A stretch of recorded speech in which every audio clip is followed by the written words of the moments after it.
Terrorism Prohibition and Prevention Act says I cannot be tried in Nigeria. That's the law of Nigeria. I can never be tried in any court of law in Nigeria. That's what the law says. Anybody standing in trial or coming to try me is a terrorist. That's what their law says. Not me. As simple as that. Section 2, subsection 3F of Terrorism Prevention and Prohibition Act. That's what it says. Any court considered to try me is committed an act of terrorism. Yes. Very clear. You cannot violate a treaty that Nigeria entered into and then come to try that very person. Is not done anywhere in the world. So you must be aware of that. So that is why there is all these ridiculous delays. That is what Supreme Court said. I did not jump bail. My home was invaded. They came to kill me and I survived. They came to Kenya to kidnap me, brought me back to this country and seeking to try me, which the law says cannot happen. You cannot violate a treaty that Nigeria entered into and then hope to stand on that illegality to conduct a trial. Is not done anywhere in the world. I have it in my case. Nobody has, there's no exception. No exception whatsoever. That's what the law says. Section 12 of the Constitution, what does it say? Any treaty ratified by Nigeria becomes law. It's law. You cannot change it. It doesn't matter what they do. All these shenanigans is just pure rubbish. You never stand. Not with me. I believe in justice and fairness, that's all. Nigeria is signed to extradite, not to rendition.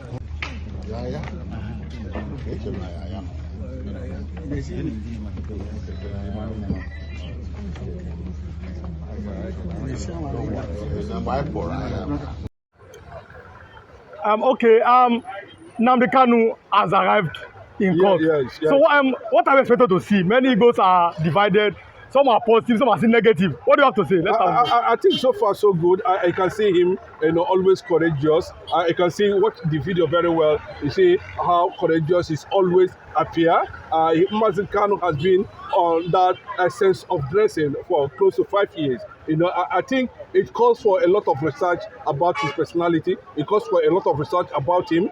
This is the first time in history we are seeing someone, wearing the same design for good 5 years without, relenting, without, showing any sign of discomfort or whatever. That means it's a committed soul, it's a committed spirit, it's resilient, directed, proud, confident of victory at the end of the day. Nnamdi Kanu has witnessed a lot of processes from the presiding judge, and you can see Omotosho is already seated. You can see Nnamdi Kanu's counsel team, team of lawyers, and you can see that the kind of how he exchanged pleasantries before the process commenced. It has commenced already, what we're seeing, but we are expecting that at the end of the day, the presiding judge will be able to open defense if government, the ultimatum he gave to federal government actually fell, actually fell on their own part, and what is he trying to say?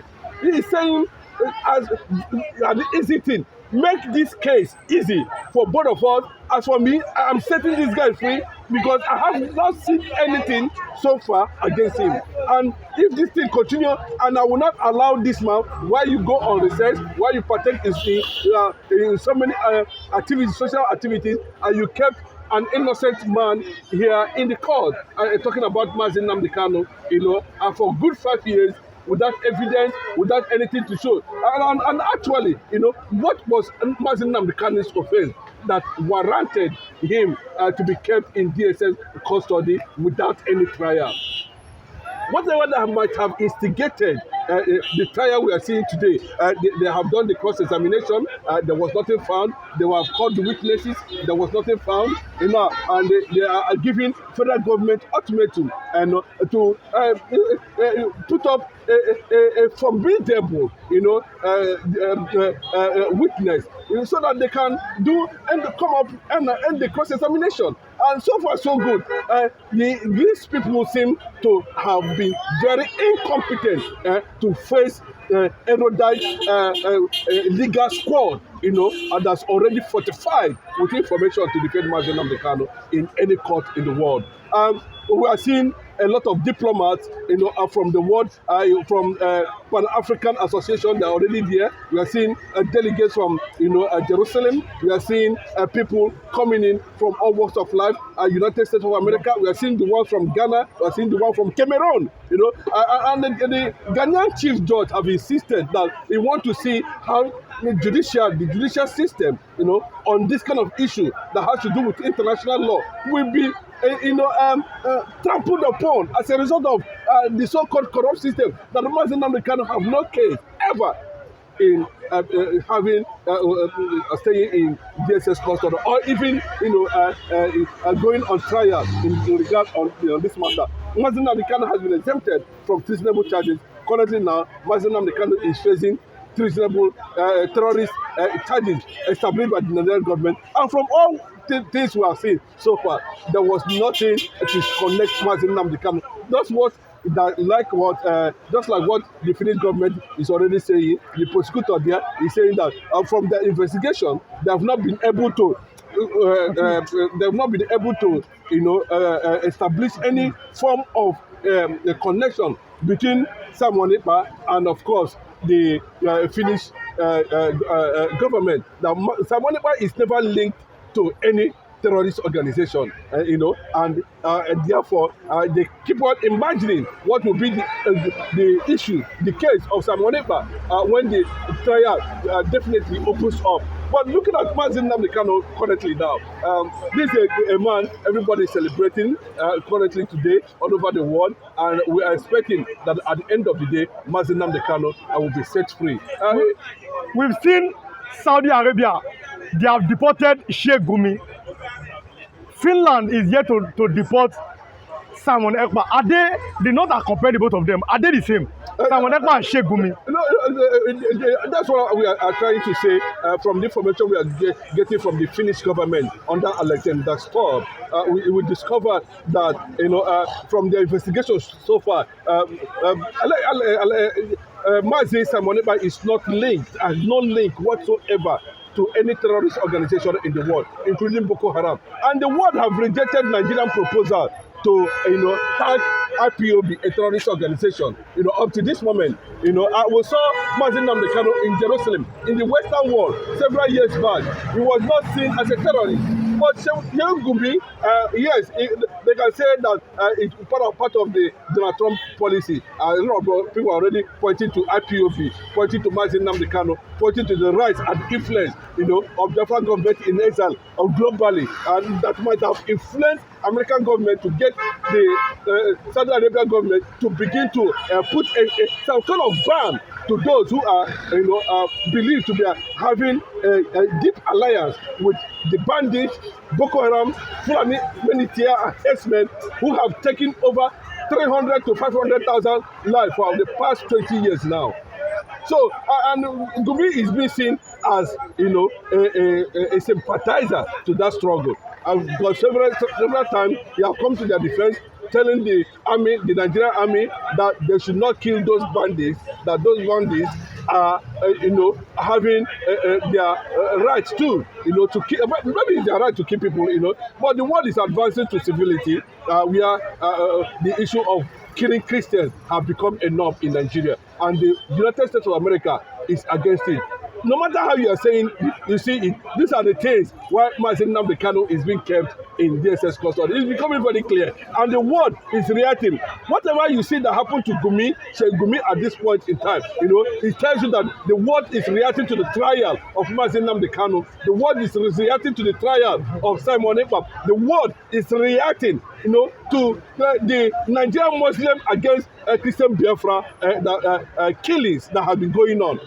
The world is sympathizing. That had we known that Muslim Nnamdi was actually saying the truth, saw these things coming, maybe we would have been more prepared than where we are today. But unfortunately, nobody listened to Muslim Nnamdi. The government and the system tagged him a terrorist. But today, we are seeing the table changed against them. We are seeing the table turned against them. Now, the entire North has been branded, led by Gumi as a confirmed terrorist by their own brother, by their own country. But where they go to Mecca, to wherever, or Saudi Arabia to pray, they have tagged him. We don't need you in Saudi Arabia. You are a leader or you are a member. And whatever that is the reason why he was deported still boils down to where Nnamdi Kanu stood for.